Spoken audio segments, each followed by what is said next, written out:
So we were talking about the base excision repair. Now normally base excision repair is carried out by DNA glycosylase, and later on it will be done by some endonuclease enzyme, and mended by that region is mended by DNA polymerase with ligase.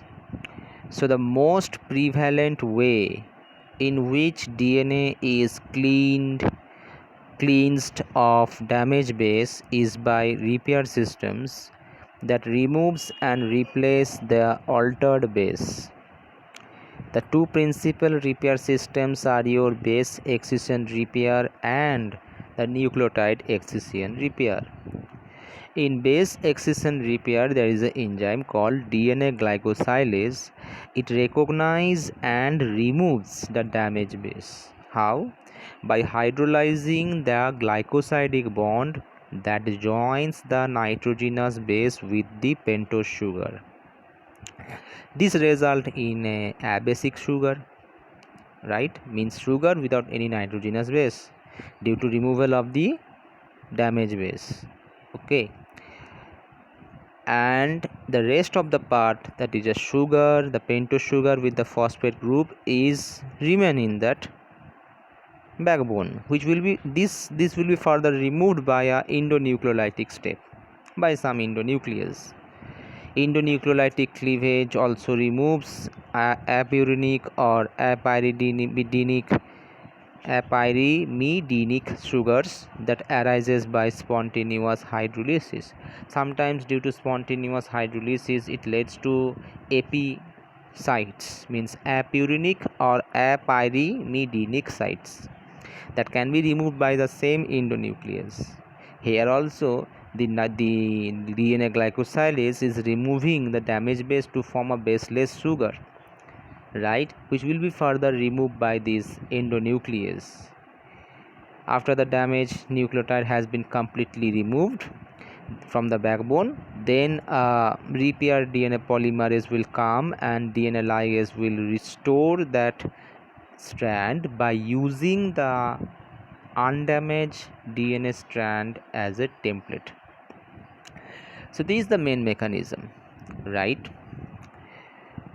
Then it is saying that DNA glycosylase are lesion specific, means it can identify the lesion, it can identify the damage base, and have multiple types of DNA glycosylase with different specificity. DNA glycosylase are of different types. There are many types of DNA glycosylase which can identify specific lesions. Okay. So a specific DNA glycosylase can recognize uracil that result due to deamination of cytosine. Deamination is another important cause of mutation that leads to alteration of the base, right? So deamination of cytosine leads to the formation of uracil. That uracil can be recognized by a specific type of DNA glycosylase and remove that uracil. And another is responsible for removing OXO-G. OXO-G. What is OXO-G? OXO-G is actually 8-oxoguanine, or you can say 8-hydroxyguanine. This OXO-G generated due to oxidation of guanine, and when this OXO-G form, it will base pair with A rather than it will base pair with C. It will now base pair with A. Not generally G always pair with C, but here what will happen, due to the oxidation of guanine to form OXO-G, it will now base pair with A. As a result, it can result in transversions. Okay, the G will be further replaced by T, and the A will be further replaced, or you can go at that C will be replaced by A. Okay, so this type of transversion may occur. So you have to remove this OXO G, and for that there is a specific type of DNA glycosylase to detect this OXO G and removes this OXO G. So there are specific DNA glycosylase which can recognize different types of damage base. Like there are some DNA glycosylase which can recognize your uracil, that uracil is not normal uracil. It occurs due to deamination of cytosine. There are some DNA glycosylase which can remove OXO G. OXO G result due to oxidation of guanine to form OXO G. A total of 11 different types of DNA glycosylase have been identified in human cells. Okay, but the main question arises that how do the DNA glycosylase detect the damage base while scanning the genome? Actually, it is accomplished by your flipping out of that damage base. It is saying this DNA glycosylase enzyme diffuse laterally along the minor groove of the DNA. It diffuses laterally, it scans the DNA along the minor groove until a specific kind of lesion is detected.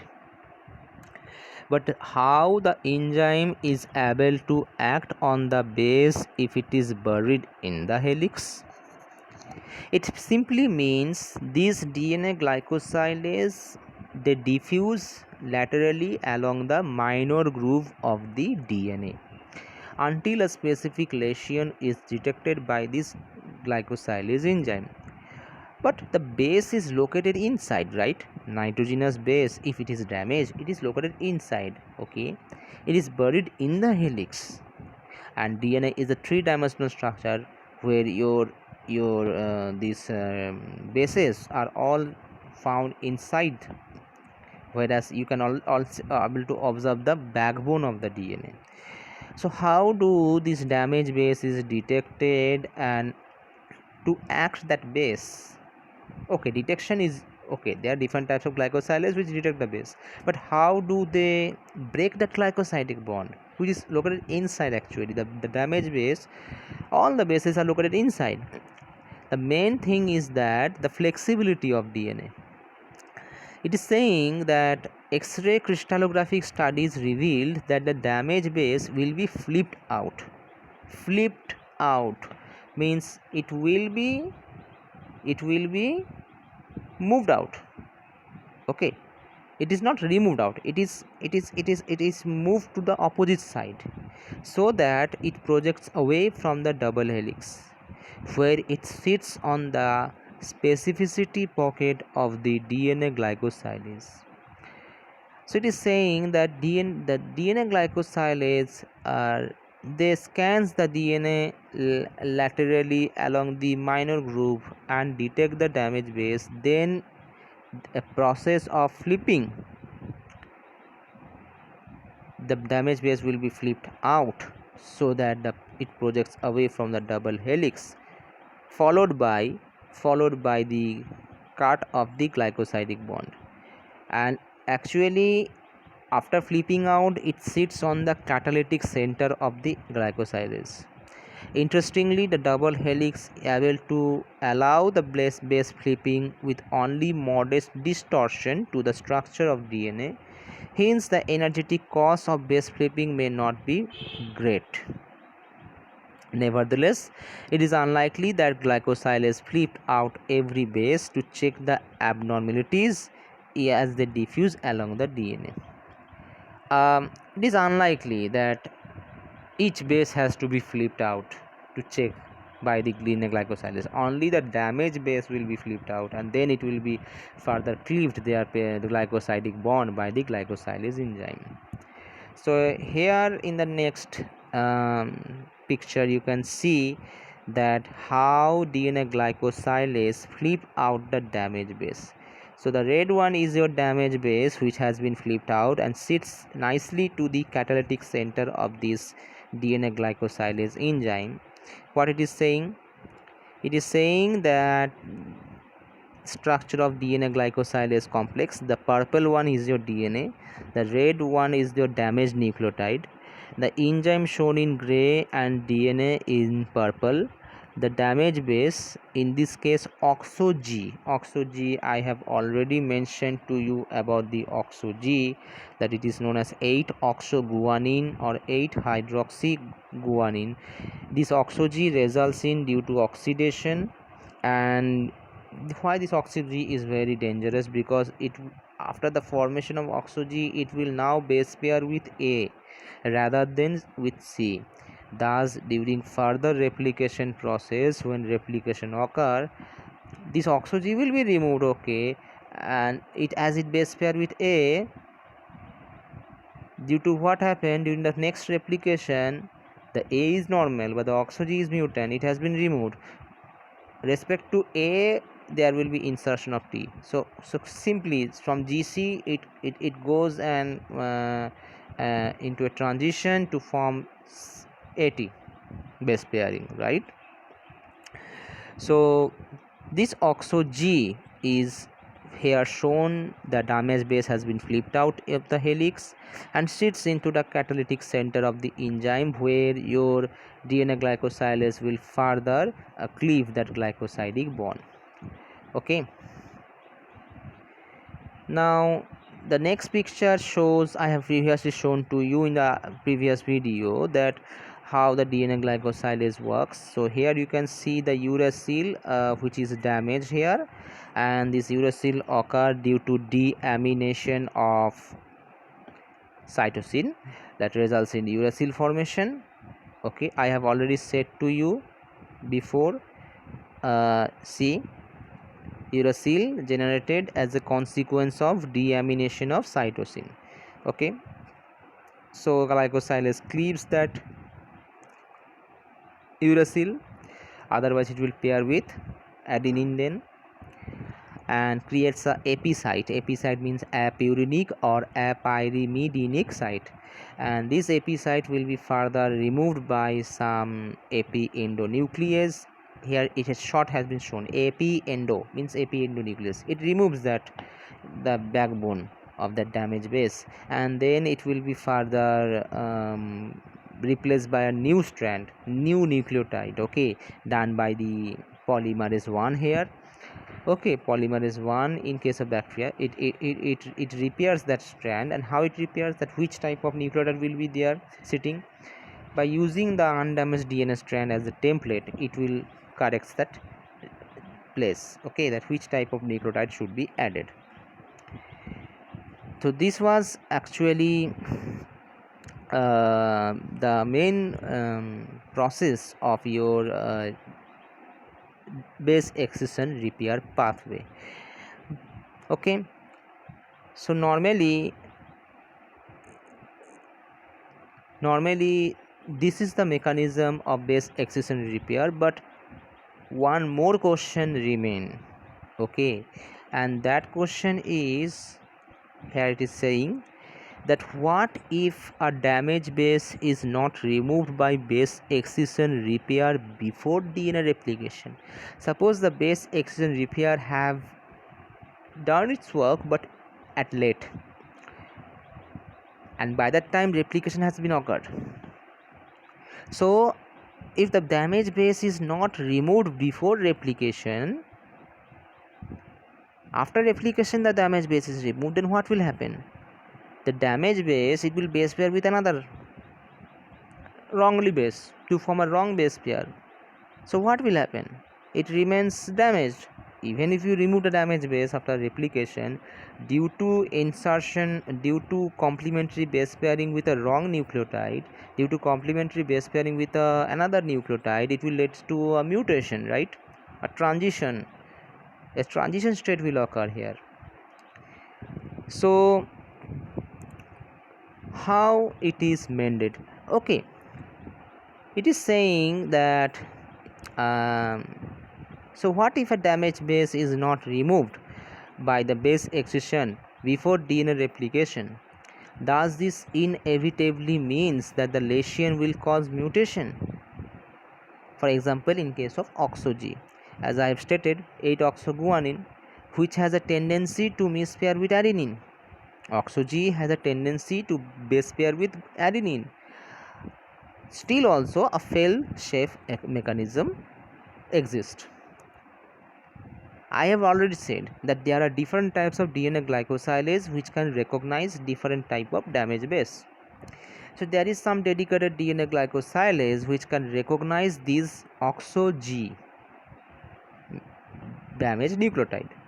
So the dedicated DNA glycosylase recognize this OXO-GA base pair generated by misincorporation of an adenine opposite to OXO-G.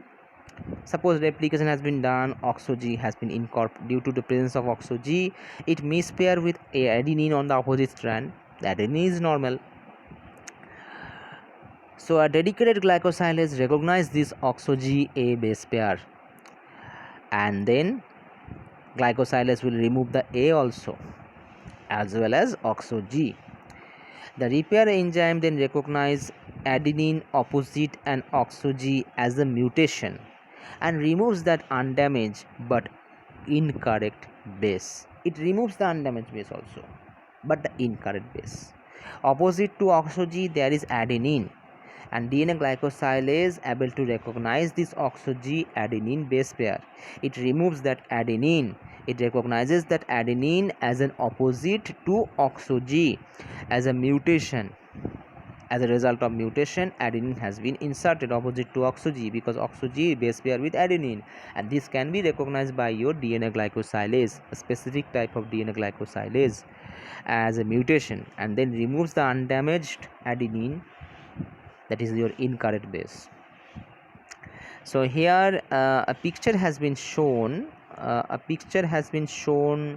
That how it removes. See the base excision repair. It shows that normal DNA double helix due to oxidation OXO-G has been occurred. Not O6, 8 oxoguanine or 8 hydroxyguanine. Now the repair mechanism failed at this time. As a result, replication occurs in future. Replication occurs and leads to the formation of this type of base pair, OXO-G base pair with A. Now there is a fail-safe mechanism. A specific type of DNA glycosylase can recognize this GA base pair, the OXO-GA base pair, and able to remove this adenine also. It can able to remove this adenine also, which results from mispairing, right? Which results from mispairing with OXO-G, and it can mend that mistake. It can then mend that damage base, repair that damage base, right? Okay. Now, so in this way, a dedicated glycosylase can recognize this type of OXO-GA base pair generated by misincorporation of adenine opposite to OXO-G, and this can be recognized by your particular specific type of DNA glycosylase, and the glycosylase remove the adenine opposite to OXO-G, okay, which will be recognized as a mutation. There is another fail-safe mechanism, that glycosylase that removes the T opposite to G. A mismatch, TG mismatch pairing can arise. Okay, there are different type of mismatch that can arise. So TG mismatch can be recognized by another specific type of DNA glycosylase that can remove the T opposite to a G. Such a TG mismatch can arise, as we have seen, by spontaneous deamination of 5-methyl cytosine, which occurs frequently in the DNA of vertebrates. Now 5-methyl cytosine, due to deamination of 5-methyl cytosine, it results in the formation of thymine, right? And it will base pair with G. That type of T will base pair with G. The methyl cytosine normally base pair with G, but this methyl cytosine has been deaminated to form thymine. thymine still base pair with G. So this type of mispairing, the G is normal, it should be G at that place, but the cytosine has been deaminated to form thymine. This thymine can be recognized by your specific type of DNA glycosylase and can remove that thymine, which occurs as a result of deamination of 5-methyl cytosine. Because both T and G are normal base, the cell can still recognize which is incorrect base. Glycosylase system assumes to speak that the T in a TG mismatch arose from deamination of methyl cytosine and selectively removes the T so that it can be replaced by C. So it is here shown that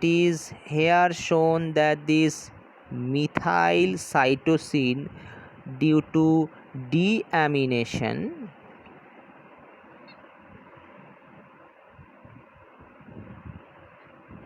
sorry for that,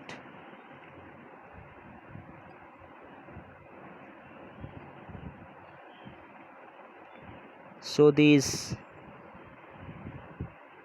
methyl cytosine, due to deamination,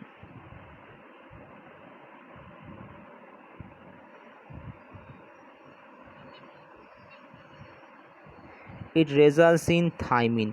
This thymine can be recognized by your DNA glycosylase. They can be recognized by your DNA glycosylase and can able to remove this thymine. Okay. So deamination is another type of, actually some deaminating agents are there which causes this type of mutation. Okay, that can be easily detected by your glycosylase, which can able to remove the oxo-G. Okay, which can able to remove the thymine. Okay. I have said about the oxo-G also, how oxo-G is formed. Let us see. Oxo-G formed due to oxidation of guanine, right? Then uracil, which occurs due to deamination of cytosine. Okay, there are various forms. Uracil getting deaminated to the uracil, which is formed due to deamination of cytosine. Then your oxo-G, which occurs due to oxidation of guanine. Then I have also said about the 5-methyl cytosine, which will get deaminated to form thymine. This can all recognized by DNA glycosylase. There are specific type of DNA glycosylase for each of them. About 11 type of DNA glycosylase are found in vertebrates, which can recognize each of these different types of damage base and can remove that name. Okay, but the main interesting thing that we can see here is about the T and G. This T occurs due to the deamination of 5-methyl cytosine. Still, T is a normal base, it has no distortions, it base pair only with G. That's the mistake. But how the DNA glycosylase enzyme know that which of the base has to be removed, G or T? Both are normal base. Okay, the glycosylase, they can observe the T as a base which has been occurred as a result of deamination of 5-methyl cytosine. So it is a very complicated thing that how glycosylase know, and then it able to remove that T rather than it remove the G. It might remove the G and place it with A, because both are normal base, right? But still there is some mechanism that it can able to recognize this TG mismatch first. Okay, and then it, by their mechanism, they specific mechanism, they can detect the T that has been occurred as a result of deamination of 5-methyl cytosine and remove that T and place it with C. So this is the main mechanism of your what can I say, the base excision repair. In the next video I will talk about the nucleotide excision repair.